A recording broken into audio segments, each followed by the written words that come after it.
Bonjour à tous. Me voilà de retour sur les réseaux sociaux parce que l'heure est grave. L'heure est grave, la Côte d'Ivoire est en très très grand danger et je pense qu'il est nécessaire que chacun donne son avis, chacun donne sa vision de la situation. Il y a quelques mois en arrière, j'ai posté quelques vidéos dans lesquelles je tirais déjà l'attention sur le fait que euh, toute la Côte d'Ivoire politique devrait se mettre ensemble pour pouvoir penser et agir dans le sens de la construction de notre pays. Je pense qu'on ne m'a pas pris au sérieux.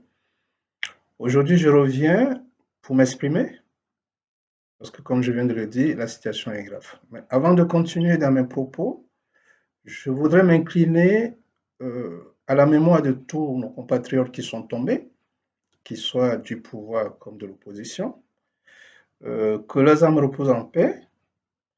Mes condoléances et soutien pour les familles de ces personnes décédées et mes condoléances à toute la Côte d'Ivoire. Nous sommes à la croisée des chemins. Nous menons une bataille qui semble difficile, qui est difficile, elle ne semble pas, elle est difficile, et il faut qu'on se donne les moyens de gagner cette bataille. On ne peut gagner une guerre que si on a trouvé la cible réelle du combat. J'ai comme l'impression que depuis très longtemps, nous nous battons, mais nous nous trompons de cible. L'ennemi que nous devons combattre, ce n'est pas Ouattara, ce n'est pas le parti au pouvoir, c'est la France. Je le dis de façon claire et nette, c'est la France.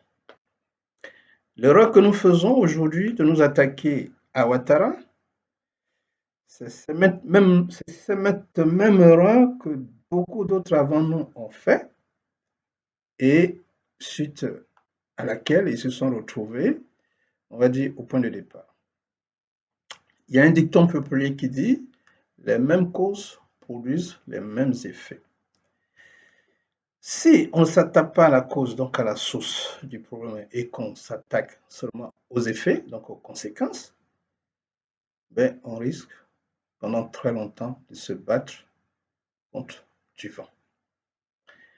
Aujourd'hui, on dénonce le troisième mandat de M. Ouattara.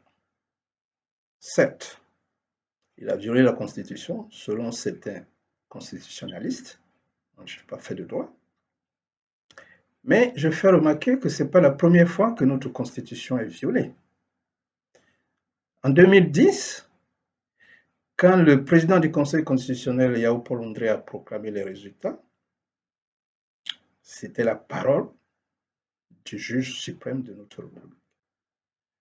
Plus personne ne devrait être au-dessus. Nicolas Sarkozy a refusé ces résultats-là et a installé M. Ouattara. On l'a accepté parce qu'on était sous la contrainte. Mais ça, c'est un viol de notre Constitution. Et j'ai dit quelque part dans une interview que j'ai eue avec un journaliste que les Africains, notamment les Ivoiriens, nous sommes sujets à l'émotion. Qu'est-ce que j'entends par cela? Quand le problème il se pose, nous mettons dans tous nos états, nous sautons au plafond et après on se calme et on attend la prochaine séquence. 2010, on nous a violé nos constitutions, on a installé quelqu'un qui n'était pas élu, on a envoyé Laurent Gbagbo à La Haye et on a laissé passer 10 ans. Comme si ce qui nous était arrivé en 2010 ne pouvait pas nous arriver en 2020 ou en 2030 ou en 2040. Donc voilà que, pensant avoir réglé le problème parce que bon, M. Ouattara s'est installé et il a dirigé un mandat puis un deuxième mandat, on espérait qu'en 2020, comme par magie, la situation redeviendrait normale et qu'on ferait une élection démocratique, transparente, libre, inclusive et tout ça. Et on se réveille subitement que non, ce n'est pas le cas. Alors, ce qui est plus malheureux dans l'affaire, c'est que les mêmes hommes politiques qui hier envoyé un courrier à Emmanuel Macron pour se décider sur la situation Aujourd'hui, sont les mêmes qui sont indignés quand Macron dit que l'élection de Ouattara est normale et légitime. Alors, d'une chose, lui, soit on se moque des Ivoiriens, parce qu'on les utilise comme bétail électoral pour défendre des causes personnelles, soit on n'est pas à la hauteur de la politique que nous faisons. Parce que quand on est un homme politique, qu'on devient, euh, euh, on va dire, le miroir de milliers de gens, on n'est plus une personne, on ne s'appartient plus, on devient un symbole. Et un symbole ne fait pas de calcul. Mais l'impression que nous avons, c'est que nos représentants politiques font des calculs, rusent, de sorte à se positionner, eux, pour ce qui pourrait devenir demain. Tout ça là, dans le but de revenir servir encore la France. Nous, Ivoiriens, ce n'est pas ce que nous recherchons. Nous ne cherchons pas à enlever un pouvoir pour mettre un autre pouvoir pour servir la France. C'est ce que j'appelle, moi, la cause et la conséquence. Parce que les mêmes causes produisant les mêmes effets, tant qu'on ne s'attaque pas à la cause et qu'on s'attaque seulement aux effets, ça veut dire que l'effet qui est le fait qu'on ait installé Ouattara, on va régler ça, on va mettre Bédier, on va mettre Afi, on va mettre peu importe une personne, mais cette personne va subir encore la même chose. J'ai écouté une vidéo ce matin où un de nos compatriotes a dit que Ouattara, il est otage de la France. Mais oui, bravo, chers compatriotes. Je pense que vous avez compris. Moi, je le dénonce depuis très longtemps. J'ai écrit un livre en 2014 dans lequel j'ai dit le peuple burkinabé a fait sa révolution, mais il s'est attaqué à la mauvaise cible. Blaise Compaoré n'était qu'un élément qui est là pour servir le système. Si vous enlevez Compaoré, que vous mettez qui vous voulez, aujourd'hui c'est Christian Kaboré, le problème il n'est pas réglé. Aujourd'hui, les Burkinabés, j'ai entendu encore à la radio, il faut qu'on fasse des élections crédibles, transparentes, pour que notre démocratie arrive. Mais quand on a chassé Compaoré, on a applaudi, on a dit que maintenant on va faire la démocratie, le pays va se développer, le pays va bien marcher. Aujourd'hui, le Burkina, il est encore plus mal que sous Compaoré. Donc tout ça pour dire que nous menons une bataille, mais qui n'est pas la bonne. On se bat à côté de la réalité. Donc tout ça pour dire que pour régler un problème aussi profond que le nôtre, il y a des préalables. Le premier élément pour régler notre problème à nous, il faut connaître le problème, il faut l'identifier. On semble l'avoir identifié. Tout le monde dit que c'est la France qui est à la base de nos problèmes. Là, on est d'accord là-dessus. La deuxième chose à faire, c'est comprendre le problème. On identifie le problème, mais il faut le comprendre. Comment le problème opère, comment le problème se met en place. Et ça, je pense qu'on n'a pas fait l'effort de le comprendre. Et puis la troisième étape, c'est comment on va faire pour régler le problème. Une fois qu'on a compris, quelle va être la solution que nous allons proposer. Et puis quand on a la solution, il faut la mettre en œuvre. Quelle application nous allons faire. Donc voilà les 4 étapes. Mais nous, on ne cherche pas à comprendre le problème. On dit c'est la France, donc on l'a identifié. Et puis, on vient crier. Tantôt on demande à la France de venir intervenir, mais quand elle intervient que ça ne va pas dans notre sens, on dit la France n'a qu'à nous laisser tranquille, nous sommes un État souverain, nous sommes un État indépendant, la France n'a qu'à nous laisser tranquille. Alors là, je veux préciser quelque chose. On parle de démocratie, tout le monde parle de démocratie aujourd'hui. On a des politologues, des analystes politiques qui viennent à la télé et qui viennent nous faire des grandes démonstrations de démocratie, qui nous expliquent le pourquoi du comment, des docteurs, on voit tout un ensemble de gens défiler. Mais la démocratie, moi, je vais vous dire, moi, ma conception de la démocratie à mon modeste niveau, la démocratie est un concept dans lequel le peuple souverain, donc c'est la base de la démocratie, c'est le peuple, mais ce peuple-là, il est souverain. La démocratie, on dit le peuple souverain, donne mandat à un individu ou à un groupe d'individus pour agir en son nom et pour son compte. Voilà le fondement de la démocratie. Ce fondement-là, il est universel. Le peuple souverain donne mandat à un individu ou à un groupe d'individus pour agir en son nom et pour son compte sur un temps donné appelé mandat. Un mandat de 2 ans, un mandat de 4 ans, un mandat de 5 ans, un mandat de 10 ans, c'est la période dans laquelle cette personne-là est missionnée par le peuple pour agir en son nom et pour son compte. Et puis, il y a le deuxième versant de la démocratie, qui est son application, sa mise en œuvre. Et la mise en œuvre de la démocratie, comment elle opère, cette mise en œuvre-là s'adapte aux cultures, s'adapte à la sociologie, s'adapte aux réalités de chaque peuple, de chaque pays. Nous sommes des pays africains pour la plupart, des pays de consensus. Nous vivons dans des sociétés de consensus. En Occident, où nous vivons tous, c'est des sociétés qui sont des sociétés, on va dire, individualistes, où les gens y vivent chacun pour lui, chacun chez soi. Et nous, Africains, on ne fonctionne pas comme ça. Ça, c'est la première chose. La deuxième chose, nous ne sommes pas véritablement des nations. Nous sommes des agglomérés de communautés ethniques, des agglomérés de tribus.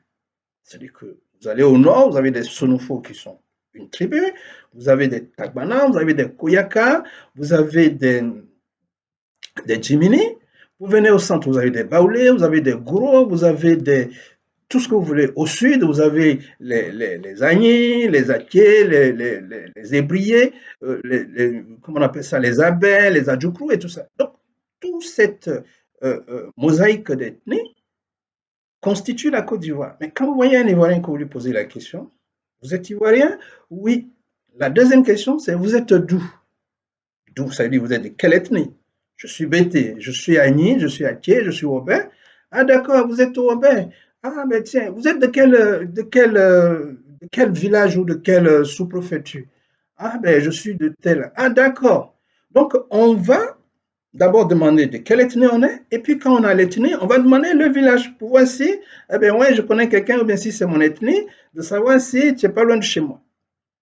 Donc, dans cette configuration ethnique d'un État qui est un État multiethnique, mais qui n'est pas vraiment une nation, on crée des partis politiques. Mais ces partis politiques-là, si on veut regarder les choses profondément, il faut se rendre compte que quand nous, on a été indépendants, entre guillemets, on nous a donné l'indépendance en 1960, c'était la période où la France, sous certaines pressions, a décidé de nous leurrer.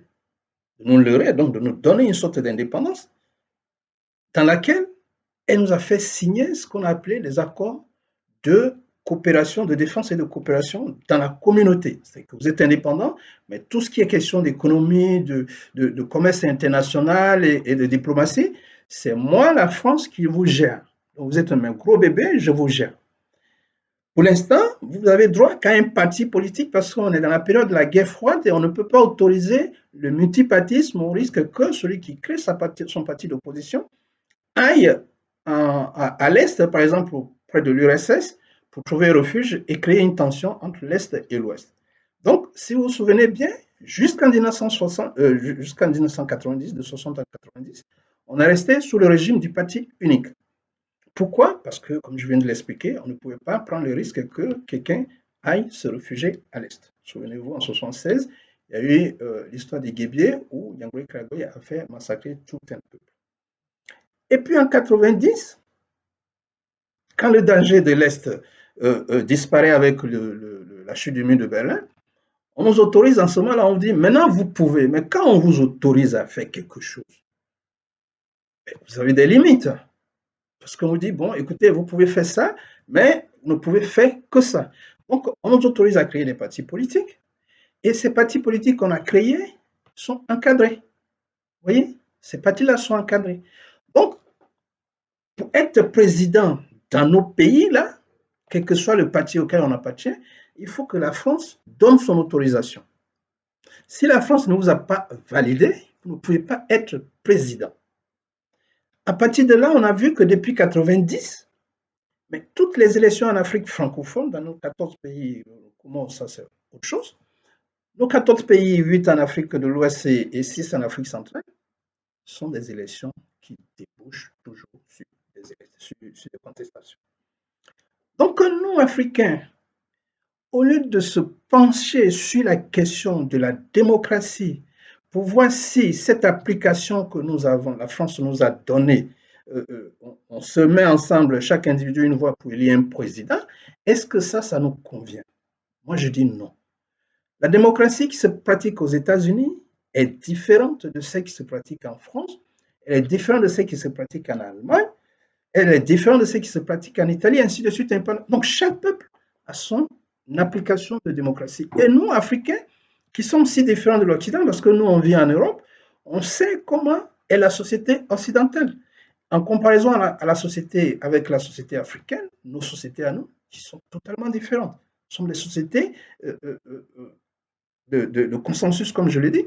Donc, on ne peut pas faire une démocratie copier conforme de la France.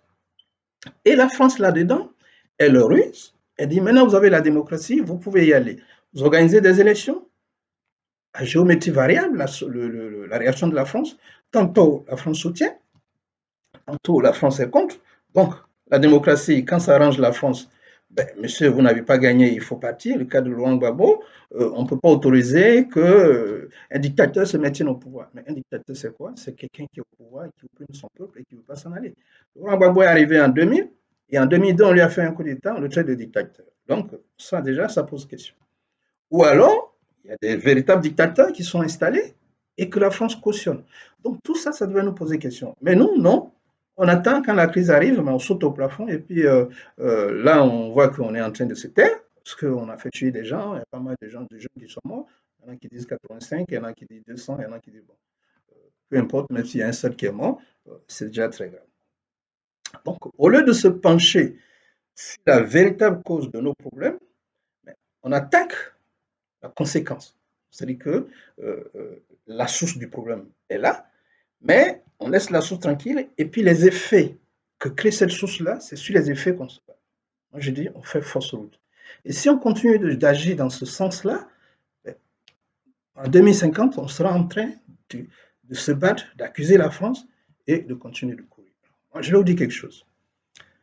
Vous êtes propriétaire d'une grosse villa. Vous êtes très riche, vous avez des affaires chez vous. Et à chaque fois que vous n'êtes pas là, il y a quelqu'un qui vient vous voler. Il vient vous voler, il rentre chez vous, il prend de l'argent, il prend de la nourriture, il prend tout ce qu'il veut. Et à chaque fois, vous vous plaignez, vous maudissez ce voleur-là.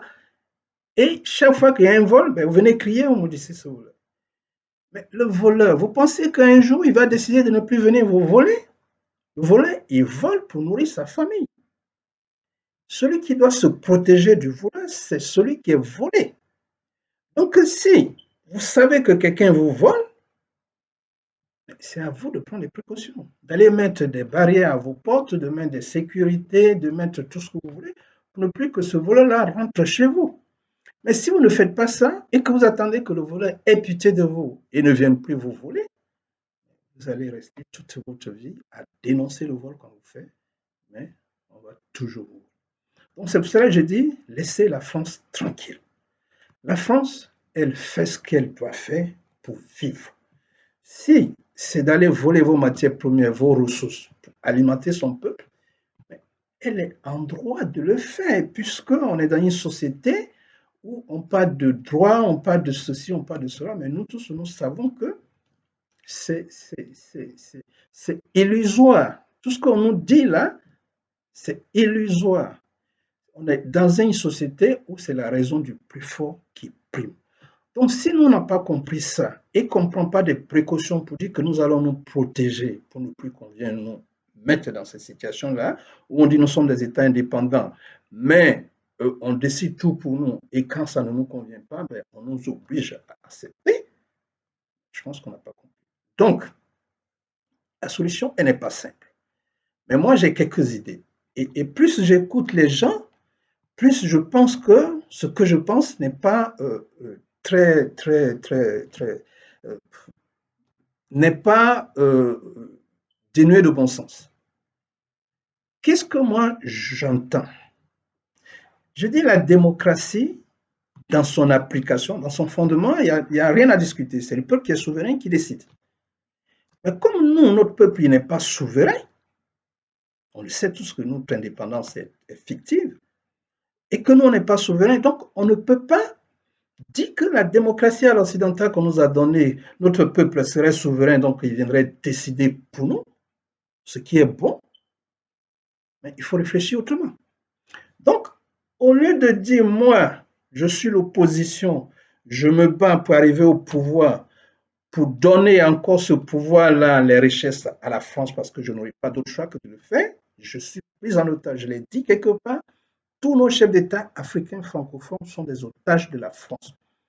Tu n'es pas d'accord, tu dégages, on met un autre. Il y a 27 chefs d'État africains qui ont été tués depuis nos indépendances. 27. C'est un homme politique africain qui nous l'a dit lors d'une conférence qui a été organisée à Paris. 27, dont les plus connus, on parlait de Thomas Sankara, on parlait de Kadhafi. 27 qui ont été tués. Pourquoi? Parce que ceux-là ont essayé de s'opposer à cette France-Afrique que nous dénonçons tous.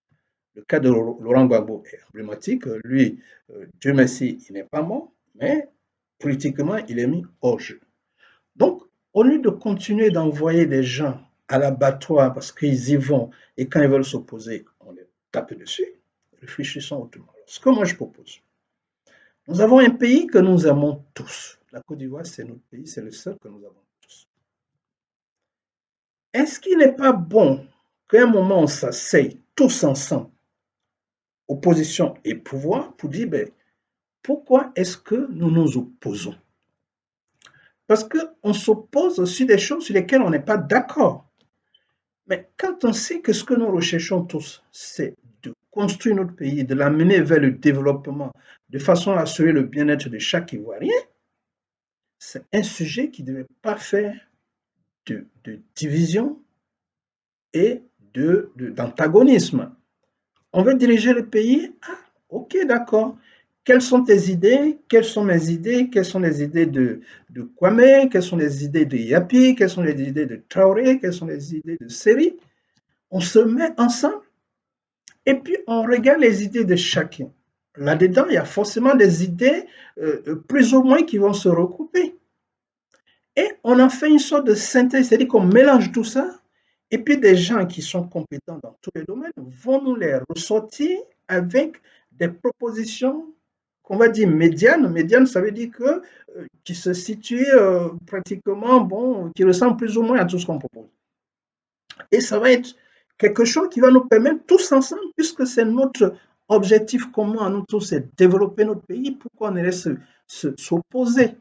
Pourquoi?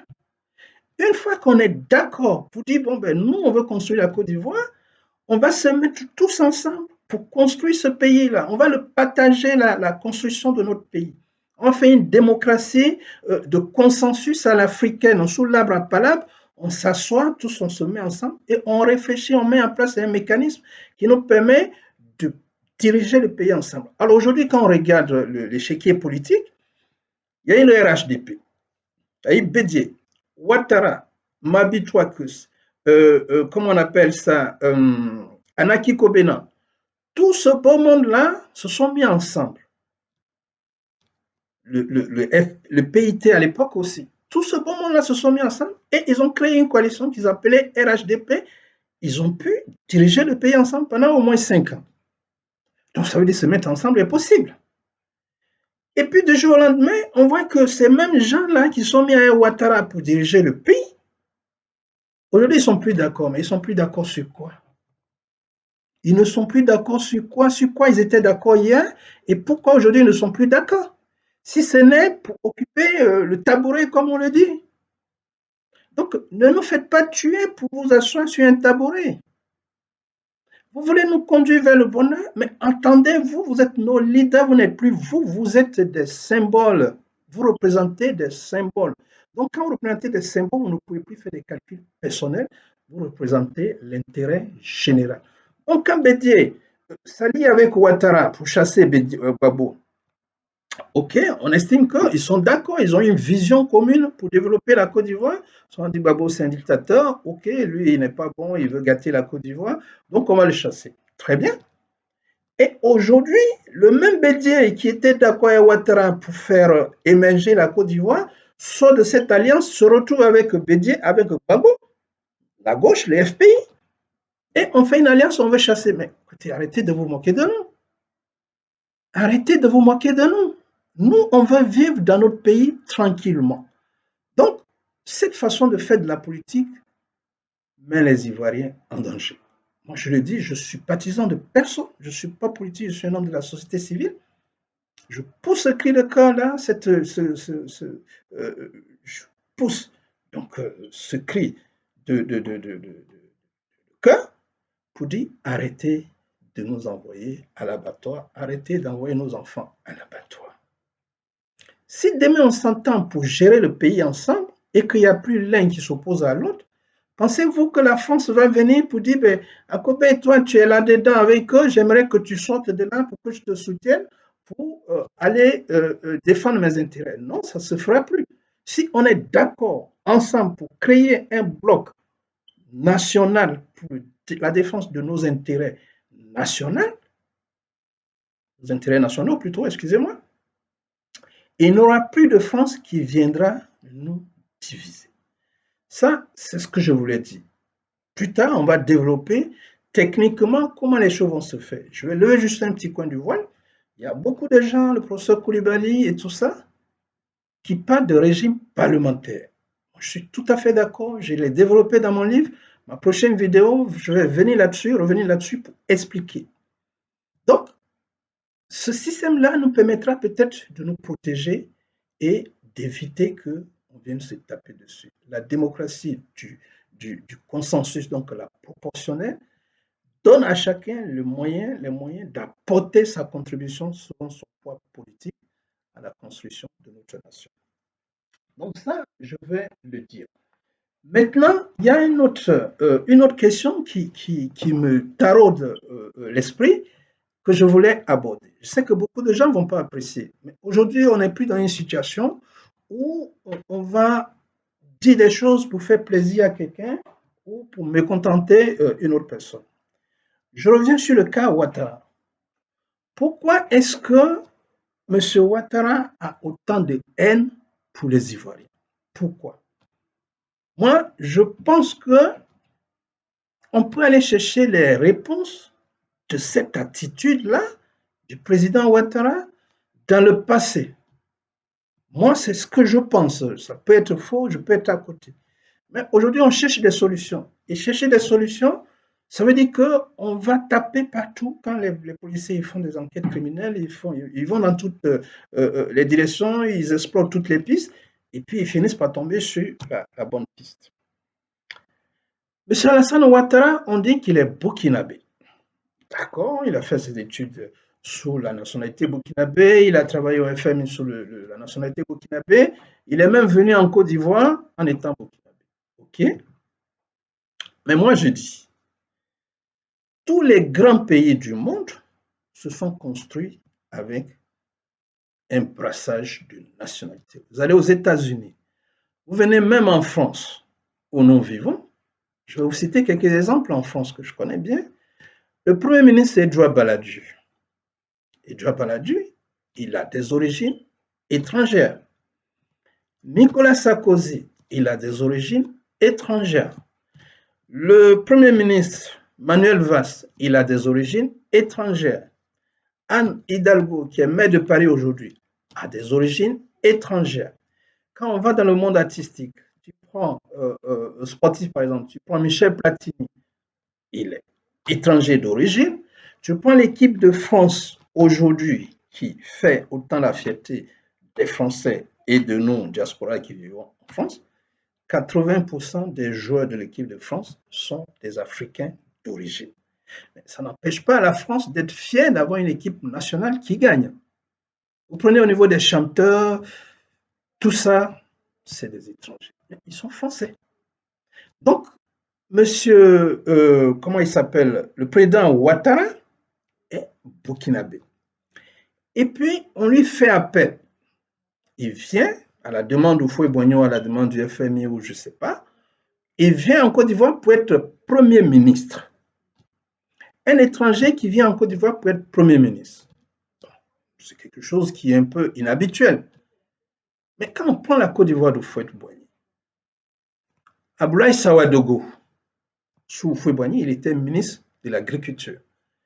On prend Amadou Thiam, il est sénégalais, il était ministre de l'Information. Je vais aller dans les médias. On prend quelqu'un qui s'appelle Thomas Makaya. Thomas Makaya, c'était les grandes voix de Radio Côte d'Ivoire.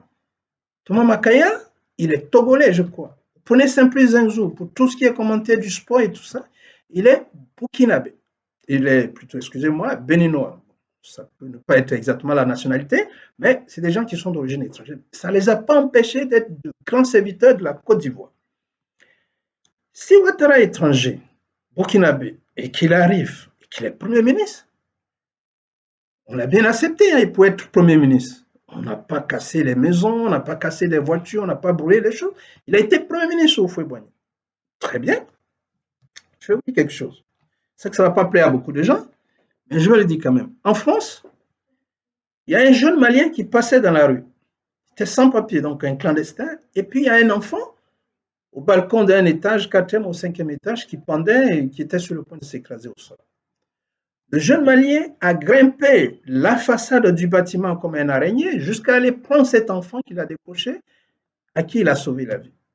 Quelle a été la réaction de la France? Le clandestin, on lui a donné la nationalité française. Aujourd'hui, il est sapeur-pompier, fonctionnaire. Le jour avant, il était sans papier. Le jour suivant, suite à l'acte qu'il a posé, il est devenu français. Il y a un autre Malien, étranger aussi sans papier, qui travaillait au magasin Cachet à la porte de Vincennes à Paris en 2015, qui a sauvé des otages, qui a réussi à les cacher et qui a préservé leur vie. Ce jeune Malien-là, on lui a donné la nationalité. Donc la France a cette culture-là de toujours récompenser des gens qui ont rendu service à la nation française. Pourquoi est-ce que nous, Ivoiriens, un monsieur qui vient, peu importe les résultats qu'il a eus, je ne suis pas là pour dire il a bien travaillé, il n'a pas bien travaillé, mais on l'a accepté en tant que Premier ministre. Dans d'autres domaines, on donne des médailles. Mais pourquoi est-ce que ce monsieur-là, on ne peut pas lui dire, monsieur, compte tenu des services que tu as rendus à la Côte d'Ivoire, voilà, on te donne la nationalité ivoirienne. Ça nous aurait évité tout ce que nous sommes en train de vivre aujourd'hui. Donc, ce monsieur qui s'est dévoué corps et âme à servir notre pays, dès qu'Houphouët-Boigny est mort, on lui dit, maintenant c'est terminé, tu es burkinabé, tu n'es pas ivoirien, il faut rentrer chez toi.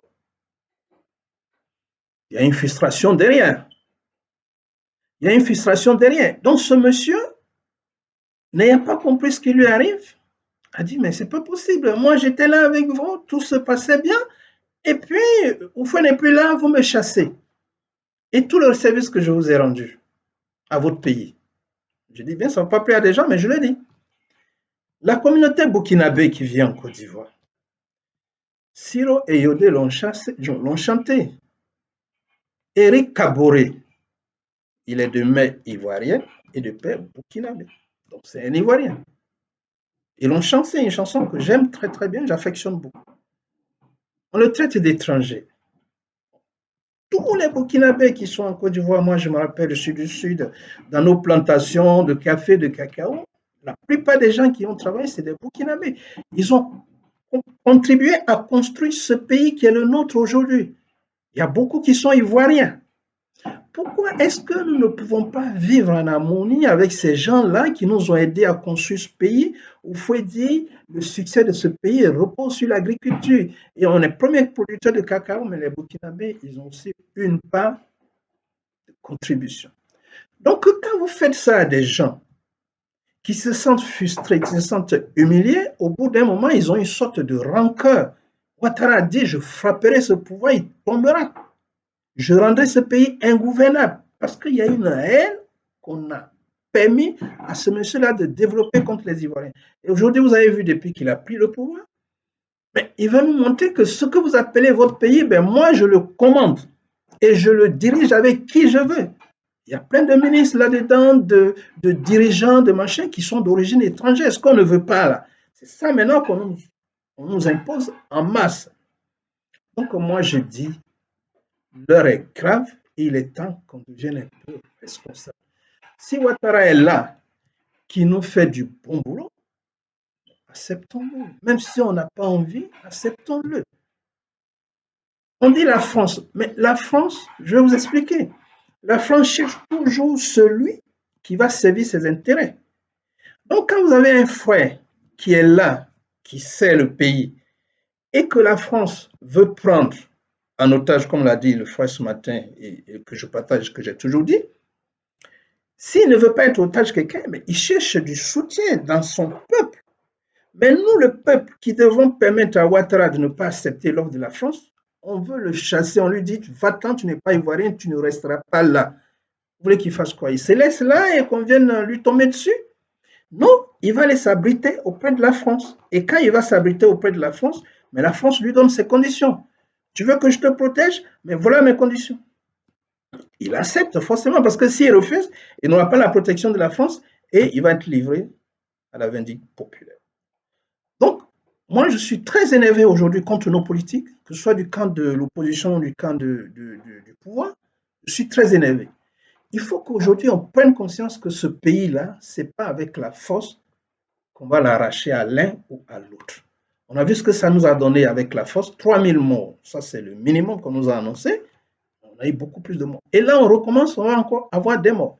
Donc, moi, je dis, arrangez-vous, oubliez la France, asseyez-vous et discutez. S'il y en a qui doivent demander pardon à d'autres pour ce qu'ils ont fait, si vous devez tous ensemble venir demander pardon aux Ivoiriens pour ce que vous leur avez fait, Soro Guillaume, par exemple, qui a été le chef rebelle, qui a fait décapiter des femmes enceintes, qui a fait tuer des gens par contenir des gens là, aujourd'hui, il se présente comme l'homme qui est devenu blanc, qui aime les Ivoiriens et qui veut le bien des Ivoiriens. OK? Mais si on va avancer, mais il faut qu'au bout d'un moment, on ait le courage de dire, on tourne la page. Vous m'avez fait du mal, je vous ai fait du mal, on a fait ceci, on a fait cela. Voilà, tout ça, on a fait. Tout le monde a fait mal. Aujourd'hui, on veut tourner la page. Asseyons-nous, regardons-nous en face, les yeux dans les yeux. Nelson Mandela, il a fait 27 ans de prison. Mais quand il a sorti, il a dit, moi, je n'ai pas de haine. Je n'ai pas de haine. Nous sommes une communauté, blanc ou noir, nous sommes une communauté, il faut qu'on avance. Peuple arc-en-ciel. Donc, de grâce, moi, mon cri de cœur, c'est ça. Oublions un peu la France. Parce que si vous pourchassez quelqu'un, il va aller se réfugier auprès de la personne qui peut le protéger. Donc, si on pourchasse Ouattara, il va se réfugier auprès de la France et il lui donnera ce qu'il a besoin pour être protégé. Donc, nous creusons notre propre tombe. Parce qu'on ne peut pas se battre contre la France militairement. On n'a pas pris des précautions pour être capable de faire face à la France.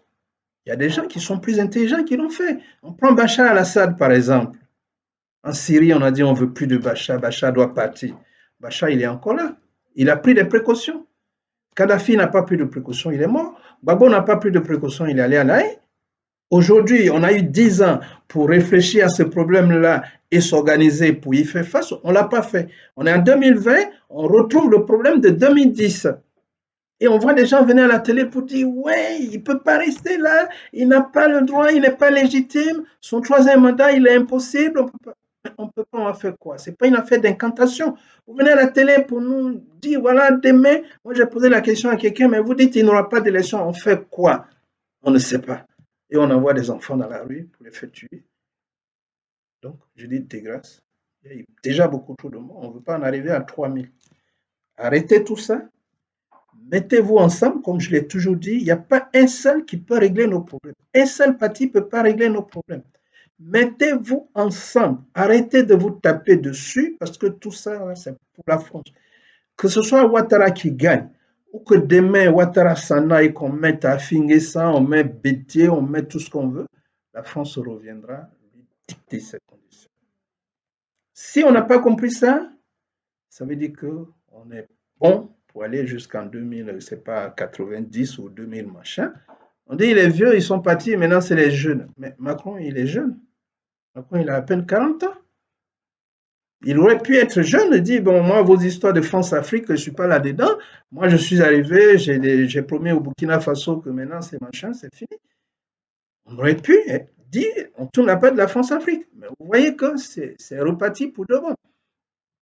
Donc, ce n'est pas une affaire de génération, ce n'est pas une affaire de personne, c'est un système qui est en place et qui se perpétue de génération en génération. Eux, ils transmettent à leur génération la domination et nous, on transmet à nos enfants la soumission et la contrainte qu'on nous fait subir.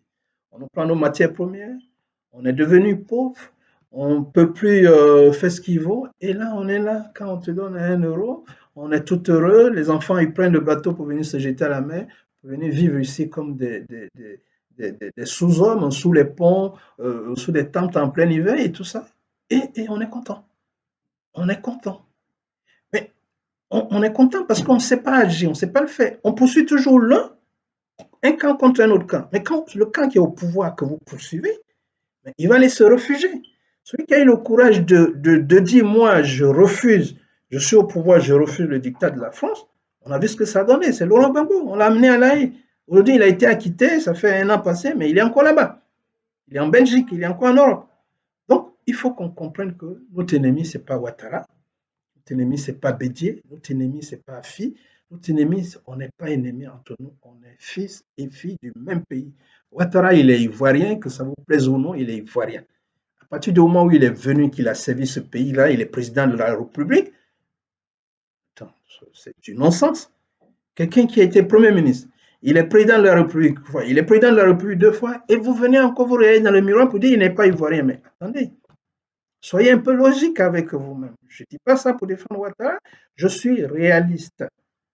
On dit qu'on n'est pas d'accord, mais il ne suffit pas de dire on n'est pas d'accord pour que le problème soit réglé.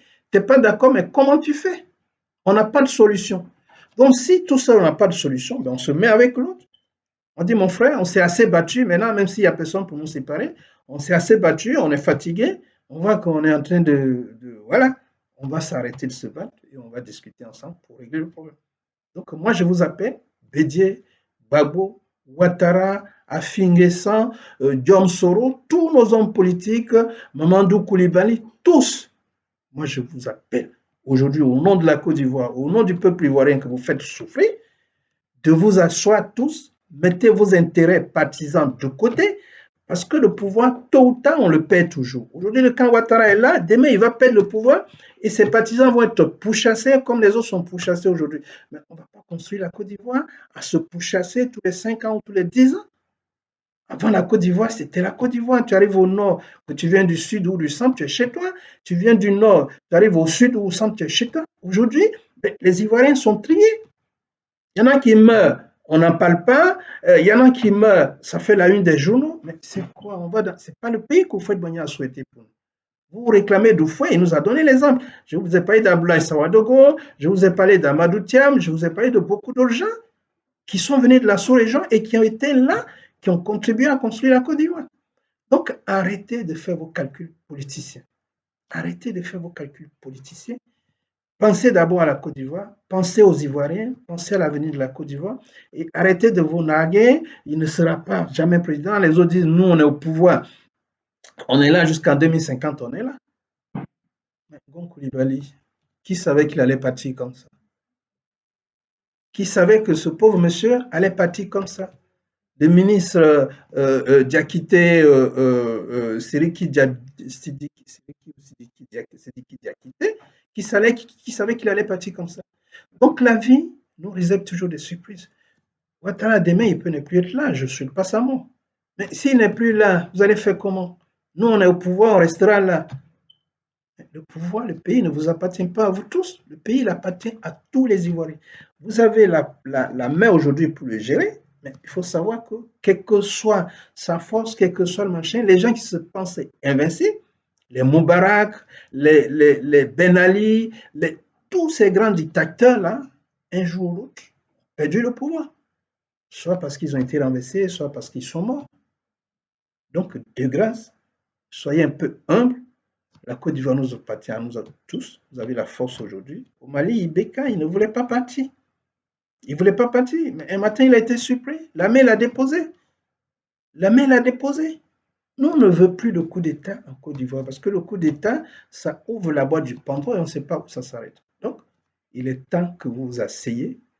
Tous les gens qui ont été arrêtés injustement parce qu'ils menacent le pouvoir, donc eux, ils se protègent, ils les arrêtent. Mais si on décide de ne plus être belligérant et qu'on veut discuter de façon franche et honnête, je pense que tous ces gens, on va les libérer et puis on va s'asseoir autour d'une table de façon complètement franche, transparente. Écoutez, on a fait des erreurs. Vous, Ouattara, vous avez été Premier ministre, on vous a traité d'étranger, on vous a poursuivi. Le même Bédié qui lui a lancé un mandat d'arrêt, aujourd'hui est devenu son allié un temps donné, et puis aujourd'hui il est devenu son ennemi. Les Ivoiriens sont fatigués. Moi, je vous dis, les Ivoiriens sont fatigués. Donc, arrêtez de nous conduire dans l'impasse. Oubliez la France, considérez que la France est un voleur qui vient nous voler tous les jours. Réfléchissons comment on va faire pour barricader notre pays de façon à ce qu'il ne puisse pas venir. Ce qu'on sait, c'est qu'on ne peut pas lui faire la guerre. Ça, il faut prendre en compte ce paramètre-là. Une fois qu'on sait qu'on ne peut pas lui faire la guerre, on a des gens qui sont intelligents en Côte d'Ivoire, trouver les moyens pour ne plus que la France vienne nous dresser les uns contre les autres. Donc aujourd'hui, je vais m'arrêter là. La chaîne que j'ai créée, que j'ai appelée l'éveil ivoirien, attendez les vidéos, mais celle-là est la première vidéo que je vais vous poster.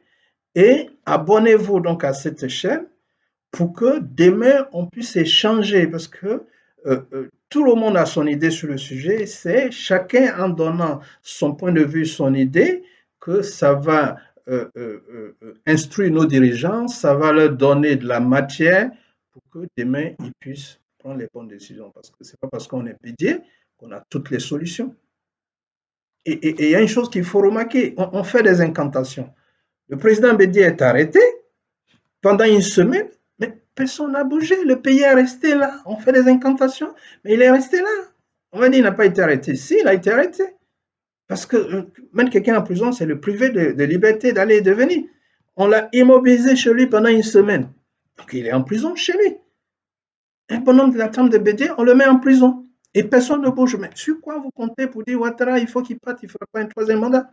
Dikawe, il est en prison, ça fait 3 semaines maintenant, 2 ou 3 semaines. Rien n'a changé, personne ne bouge.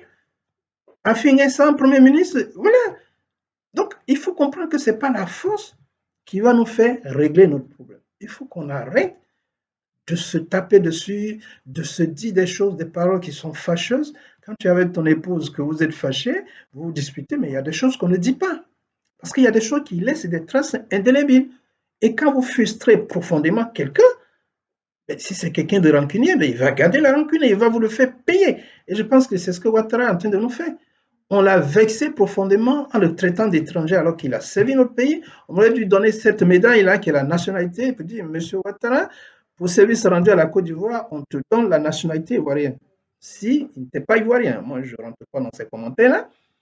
Et puis voilà, il aurait eu sa nationalité en 90 ou 93, je ne sais pas à quel moment ça s'est passé. Aujourd'hui, on ne serait peut-être pas dans cette situation parce qu'on l'aurait considéré comme un frère et on l'aurait associé à la gestion du pays, mais on le pourchasse. Pour chasser quelqu'un qui est venu vous rendre service, au bout d'un moment, il s'énerve et puis il dit vous allez voir ce que vous allez voir. Et c'est ce qu'on est en train de voir aujourd'hui. Donc, je ne vais pas être trop long. Je vous dis merci de m'avoir écouté. Vous pouvez réagir sur la chaîne. Abonnez-vous, l'éveil ivoirien. Je vais poster la vidéo et puis après, derrière, on pourra échanger. On a souhaité, dans d'autres milieux, de réfléchir de façon beaucoup plus ouverte au niveau, à l'échelle africaine, pour essayer de régler nos problèmes parce que tous les présidents africains ont le même problème. Vous prenez Alpha Condé en Guinée, vous prenez Ibeka qui vient d'être renversé, vous prenez Ouattara, vous prenez Macky Sall au Sénégal, vous les prenez tous là-bas, Idriss Déby au Tchad. Tous ont le même problème, ils sont tous otages. Voilà, le mot c'est ça. Ils sont otages, ce pas des gens qui sont libres. Ce qu'ils décident, il leur est dicté par la France. Et nous, si on n'a pas compris que notre frère qui est au pouvoir est otage de la France, il faut l'aider pour qu'il se libère et qu'il nous libère, ça veut dire qu'on va continuer de faire fausse route. On va le pourchasser. Plus on le pourchasse, plus il s'enfonce dans la France et plus il répond aux sollicitations de la France.